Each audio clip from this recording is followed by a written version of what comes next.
ಕಶ್ಯಪ ಬ್ರಹ್ಮನ ಮಗ, ದಿತಿಗರ್ಭ ಸಂಜಾತ, ಚತುರ್ಮುಖ ಬ್ರಹ್ಮನ ಮೊಮ್ಮಗ, ವಿಧಾತನಿಂದ ವಿಧಿಭರವನ್ನೇ ಬದಲಾಯಿಸಿ ಮರಣವನ್ನೇ ಮೆಟ್ಟಿ ನಿಂತ ಮಹಾವೀರ, ಅದಿತಿಯ ಮಕ್ಕಳ ಅಟ್ಟಹಾಸವನ್ನು ಸುಟ್ಟು ಆದಿತ್ಯನ ಅಟ್ಟಹಾಸವನ್ನು ಮಟ್ಟ ಹಾಕಿದ ಸಾಹಸಿ, ಅತಳ ವಿತಳ ಸುತಳ ರಸಾತಳ ತಳಾತಳ ಮಹಾತಳ ಪಾತಾಳಗಳನ್ನು ಪಾದದಡಿಯಲ್ಲಿ ತುಳಿದಿಟ್ಟ ಪರಾಕ್ರಮಶಾಲಿ, ಅಡಿ ಇಟ್ಟರೆ ಬಿರುಗುವುದು ಭೂಮಿ, ತಲೆ ಎತ್ತಲು ಬೆಚ್ಚುವುದು ಬಾನು, ಕೈ ಎತ್ತಲು ನಡುಗುವುದು ಸೃಷ್ಟಿ, ಚತುರ್ಮುಖನ ಸೃಷ್ಟಿಯೇ ನನ್ನ ಆಜ್ಞೆಯನ್ನು ಪಾಲಿಸುತ್ತಿರುವಾಗ ಯಕಶ್ಚಿತ್ ನನ್ನ ಮಗ, ನಾ ಜನ್ಮ ಕೊಟ್ಟ ಮಗ, ನನ್ನ ವಂಶವನ್ನು ಬೆಳಗಬೇಕಾದ ನನ್ನ ಕುಮಾರ, ನನ್ನ ಆಶಾ ಜ್ಯೋತಿಯಿಂದಲೇ ಇಂದು ನನ್ನ ಮನಸ್ಸಿಗೆ ನೆಮ್ಮದಿ ಇಲ್ಲವೆಂದರೆ ಛೀ, ಇದೊಂದು ಬದುಕೆ, ಇದೊಂದು ಜನ್ಮವೇ, ಎಂತಹ ದುರ್ವಿಧಿ, ಇದೆಂತಹ ದುರ್ವಿಧಿ.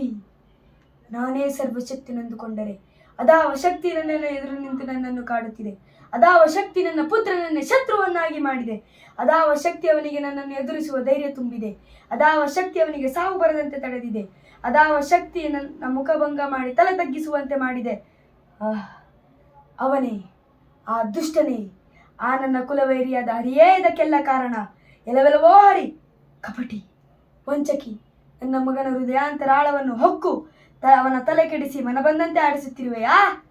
ನಿನಗೆ ಧೈರ್ಯವಿದ್ದರೆ, ಪರಮ ಪುರುಷೋತ್ತಮನೇ ನೀನಾಗಿದ್ದರೆ, ನನ್ನಂತೆ ನಿಜವಾದ ಗಂಡು ನೀನಾಗಿದ್ದರೆ ಬಾ, ಬಂದು ನನ್ನ ಎದುರಿಗೆ ನಿಲ್ಲು. ನಿನ್ನ ಉದರವನ್ನು ಬಗೆದು ನಿನ್ನ ಕರಳುಗಳನ್ನು ಮಾಲೆಯನ್ನಾಗಿ ಹಾಕಿಕೊಳ್ಳದಿದ್ದರೆ ನಾನು ಹಿರಣ್ಯ ಕಶ್ಯಪುವಲ್ಲ, ನಾನು ಹಿರಣ್ಯ ಕಶ್ಯಪುವಲ್ಲ, ನಾನು ಹಿರಣ್ಯ ಕಶ್ಯಪುವಲ್ಲ.